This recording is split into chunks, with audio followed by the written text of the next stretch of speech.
వక్ఫ్ బిల్పై JPC రిపోర్టుకు Rajya Sabha ఆమోదం. విపక్షాల ఆందోళనతో సభలో గందరగోళం. సుప్రీంకోర్టులో మోహన్ బాబుకు ఊరట. జర్నలిస్ట్ పై దాడి కేసులో ముందస్తు బెయిల్. కాసేపట్లో విజయవాడకు వల్లభనేని వంశీ. పట్టమట్ట పోలీస్ స్టేషన్ దగ్గర భారీ భద్రత. వల్లభనేని వంశీ అరెస్టుతో పోలీసుల అలర్ట్. మచిలీపట్నంలో వైసీపీ శ్రేణుల హౌస్ అరెస్ట్. ముస్లింలను బీసీ జాబితాలో చేరిస్తే ఆమోదించం. మతపరమైన రిజర్వేషన్లకు వ్యతిరేకమన్న బండి సంజయ్.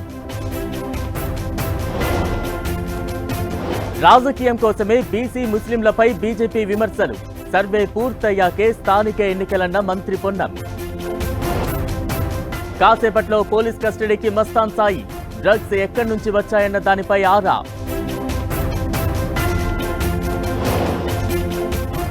హిమాయత్ నగర్ చోరీ కేసులో పురోగతి. నిందితుడిని అదుపులోకి తీసుకున్న పోలీసులు.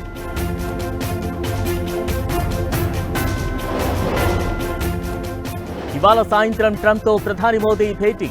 ద్వైపాక్షిక సహకారం బలోపేతమే లక్ష్యంగా చర్చలు. మళ్లీ పరుగులు పెడుతున్న బంగారం ధర. 87,000 దాటిన 10 గ్రాముల గోల్డ్ రేట్.